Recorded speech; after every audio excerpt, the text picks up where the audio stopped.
Life आपकी है, कोई फर्क नहीं पड़ता आपके सामने कौन खड़ा है। जिस तकलीफ में है ना, मुझे नहीं लगता कोई उस तकलीफ की जिम्मेदारी भी लेगा। वो आपको आग में झोंक रहे हैं तो आप आग में कूद जाओ। इतनी हाईली एजुकेटेड है, एक घर में आती है। Hey guys, welcome back at Sushma's life. हम जिस वीडियो की आज बात कर रहे हैं उसका पार्ट 1 हम ऑलरेडी शूट कर चुके हैं। अगर आपने नहीं देखा हो तो आप देख सकते हैं, और ये इसका पार्ट 2 है। देखिए, अभी मेरे पास ना रिंग लाइट तो है, लेकिन उस लाइट का स्टैंड नहीं है, और तो आप कह सकते हो मेरे को प्रॉपर लाइटिंग अरेंज करने में थोड़ी दिक्कत हो रही है। दूसरा, मेरे पास ना ट्राईपॉड भी यहाँ नहीं है, तो है घर है लेकिन अभी नहीं है, तो जाऊँगी तब लेकर आऊँगी। तो आपको क्वालिटी पे ध्यान नहीं देना, आप थोड़ा कंटेंट पे फोकस करना। कंटेंट अच्छा है बट ठीक है, सो कंटेंट की वैल्यू है। हमने लास्ट वीडियो में बात करी थी कि मैंने क्या सीखा अभी तक। अभी उसका 3rd लेसन जो मैंने सीखा है कि पता है क्या होता है कि हम कई बार अपनी लाइफ के बहुत इंपॉर्टेंट डिसीज़न किसी और के हाथ में दे देते हैं, और वो डिसीज़न जिनके ऊपर हमारी पूरी ज़िंदगी निर्भर होती है। ठीक है, हमें लगता है कि ये इंसान हमारे लिए करेगा। देखो, अगर आपके लिए कोई कर रहा है तो बहुत अच्छी बात है। अगर वो इंसान आपके लिए सोच रहा है तो आप कह सकते हो बहुत बहुत अच्छी बात है। तो आप जैसे वो आपके पेरेंट्स हो सकते हैं, वो आपके इन-लॉज हो सकते हो, आपके हस्बैंड हो सकते हो, आपके बहन भाई हो सकते हैं, कोई भी ऐसा रिश्ता जिसका आपकी लाइफ में एक आप देखो होना चाहिए कि आपकी लाइफ के भी कोई डिसीजन ले सके। लेकिन क्या कई बार पता है क्या होता है, हर इंसान की जर्नी अलग होती है, हर इंसान का अनुभव अलग होता है, हर इंसान का चीज़ों को देखने का नज़रिया अलग होता है। ठीक है, तो वो उस तरीके से देखते हैं, और आपकी लाइफ आपकी है। आपको लग रहा है कि वो डिसीजन जो लिया जा रहा है आपके लिए वो सही है, तो it's okay, accept that, okay, बहुत अच्छे दिल से। लेकिन अगर आपको कहीं भी लगता है कि ये जो डिसीज़न लिया जा रहा है ये मेरे आने वाले टाइम के लिए सही नहीं है, सो गो अगेंस्ट दैट डिसीज़न। कोई फ़र्क नहीं पड़ता आपके सामने कौन खड़ा है। ट्रस्ट मी, ये सच में लाइफ का बहुत इम्पोर्टेंट लेसन है। मैं ना आपको 1-2 एग्जांपल से ही बताती हूँ। मैं एक लेडी को जानती हूँ जिसने अपनी लाइफ का बहुत बड़ा डिसीजन रीमैरिज बहुत अच्छी चीज़ है ना, लेकिन आप एक शादी में आपको तकलीफ मिली है, ठीक है, और दूसरी शादी आप बिना सोचे समझे कर रहे हो, क्यों? है ना? आपको सोच समझ के करना चाहिए ना, कि आपके घर के बड़ों ने डिसीज़न ले लिया, या घर की बहू दूसरी जगह ना जाए, उसको यहीं रख लेते हैं। मैं उस लेडीज़ को जब भी देखती हूँ ना, वो आज तक जिस तकलीफ़ में है ना, मुझे नहीं लगता कोई उस तकलीफ़ की जिम्मेदारी भी लेगा।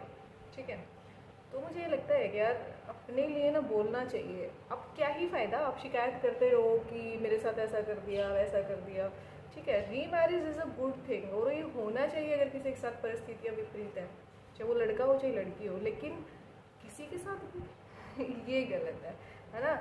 हर चीज़ समाज के उससे देख कर नहीं की जाती। अगर कहीं तो उनकी जब मैंने लाइफ देखी ना, मुझे लगा यार गलत है यार, इतना भी मतलब आपको अपने बड़ों के लिए रिस्पेक्टेड नहीं होना चाहिए कि वो आपको आग में झोंक रहे हैं तो आप आग में कूद जाओ, है ना।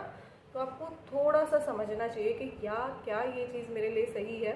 फिर मैंने एक दूसरा एग्जाम्पल देखा, ठीक है, कि एक इतनी हाईली एजुकेटेड लड़की एक घर में आती है। देखो, ग्रेजुएशन किया बहुत ही अच्छे सब्जेक्ट में, ठीक है, ब्रिलियंट स्टूडेंट रही हमेशा स्कूल में भी, और ससुराल वालों ने सडनली डिसीज़न लिया कि हमें जॉब नहीं करवानी तो तुम्हें नहीं करनी, ठीक है। और मैं उसको इतना अच्छे से जानती हूँ, शी वॉज क्या बोलूँ कि हमारे ग्रुप में ना सबसे ब्रिलियंट स्टूडेंट ही वही थी।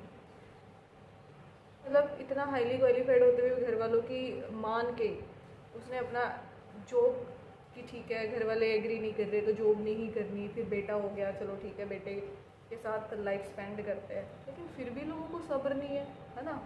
वो पता है, उससे जब मेरी एक बार बात हुई तो उसने एक बात बोली कि यार कितना भी कर लो, कुछ लोगों की नज़रों में ना आप कभी अच्छे हो ही नहीं सकते। ठीक है, जॉब कोई बड़ी चीज़ नहीं है। है। घर संभालना भी बहुत जिम्मेदारी का काम है। मैं ये नहीं कहती कि भाई उसने घर संभालने का फैसला लिया तो उसने गलत लिया, ये भी बहुत अच्छा फैसला है। लेकिन जो लड़की पढ़ी अपने सपनों के लिए, कि भाई पढ़ के अपना कुछ खुद के पैरों पे खड़े होंगे और मतलब अपने खर्चों के लिए किसी पे निर्भर नहीं रहेंगे, अपनी फैमिली को सपोर्ट करेंगे, अपने लिए कुछ अच्छा करेंगे, वो लड़की बेचारी हर कदम पर सेक्रीफाइस करती रही अपनी फैमिली के लिए, अपने इन लॉज के लिए। लेकिन आज जब मैं उससे बात करती हूँ ना, तो वो पता है मेरे को एक चीज़ बोलती है, यार सुषमा तूने बहुत अच्छा किया, एक बार तुझे ऑब्जेक्शन झेलने को मिला लेकिन तू जॉब के लिए निकल गई, ठीक है। मेरी तो पर्सनालिटी ख़त्म हो गई जैसी मैं थी।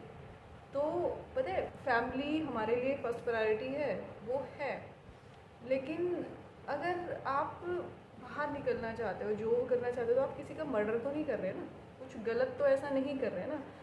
देखो रखो फैमिली को आगे, क्योंकि एक टाइम में ना करियर दिखता है, ये सच बात है कि एक एज तक आपको दिखता है, लगता है कि नहीं यार मैं प्रोफेशनली इतना आगे चला जाऊँ, ये कर लूँ। लेकिन एक टाइम बाद ना पता है फैमिली भी चाहिए होती है, ये सच बात है। आपको लगता है कि नहीं यार फैमिली है ना तो हम ज़्यादा सही हैं, तो आपको उन दोनों ही चीज़ों में बैलेंस बनाना होता है, ये बहुत ज़रूरी है। एक और एग्जांपल मैं दूँगी जो मैंने ये अपनी आँखों से देखे हैं, तो मुझे समझ में आया यार अब कितना भी कर लो, कितना भी कर लो, नो वैल्यू। लोगों ने आपको अपने हिसाब से जज करना है, चाहे आप अपनी पूरी ज़िंदगी उनके हवाले कर दो। बहुत कम लोग होते हैं, ये मैं बार बार कहती हूँ, बहुत कम लोग होते हैं जो किसी के सैक्रिफाइस का वैल्यू करते हैं, बहुत कम होते हैं। आप खुद अपने रिश्तों में, अपने आसपास देखना, आपको शायद बहुत कम रिश्ते मिलेंगे कि आप उन्हें सम्मान दे रहे हो तो आपको बदले में सम्मान दे रहे हैं, कि अगर आप उनके लिए सेक्रीफाइस कर रहे हो तो वो समझ रहे हैं कि इसने मेरे लिए सेक्रीफाइस किया है। अदरवाइज़ कहाँ लोग ब्लेम करने में, अपनी जिम्मेदारियों से पीछे हटने में ही उनको फुर्सत नहीं है, एक तरीके से कहेंगे। तो ये एक मेरा लेसन रहा है कि अगर आपकी लाइफ का कोई इंपॉर्टेंट डिसीजन अगर कोई और ले रहा है, ठीक है, वो चाहे कोई आपसे बड़ा हो, कितना भी रिस्पेक्टेड हो, लेकिन आपको लगता है कि लॉन्ग रन में इस डिसीजन से मेरी लाइफ बहुत ज़्यादा इम्पैक्ट होने वाली है और आपको वो बिल्कुल साफ दिख रहा है आपके सामने, तो कभी मत लो, नेवर। ओके, वो चाहे कोई भी हो। चीज़ की हर चीज़ का ना एक समय होता है, ठीक है, जो मुझे लगता है हर चीज़ का समय होता है, तो वो चीज़ जितनी उस समय से हो जाए ना उतना ही अच्छा है। तो आपको जो लगता है कि भाई अभी जो चीज़ हो गई और वो हो सकती है, परिस्थितियाँ भी हैं पक्ष में, लेकिन लोग नहीं चाह रहे कि वो आपके पक्ष में आए परिस्थितियाँ, तो लोगों की मत सुनिए, आप वो करिए जो आपकी परिस्थितियों के लिए सही है, ठीक है। ये पता है ये चीज़ मुझे अब एहसास हुआ है कि एक सही टाइम पे अपने लिए खड़ा होना बहुत ज़रूरी होता है, और जब वक्त हाथ से निकल जाता है ना तो आप पछताते रह जाते हो। अब तो लगता है कि यार पहले बोला होता, पहले कदम लिया होता तो चीज़ें शायद अलग होती, शायद नहीं बिल्कुल अलग होती। तो आपको इन चीज़ों को ध्यान रखना। इससे आपके हिस्से के फैसले अगर कोई सही इंसान नहीं ले रहा है ना, तो से नो, आ बिग नो। मैटर नहीं करता, बिल्कुल नहीं करता सामने वाला कौन है।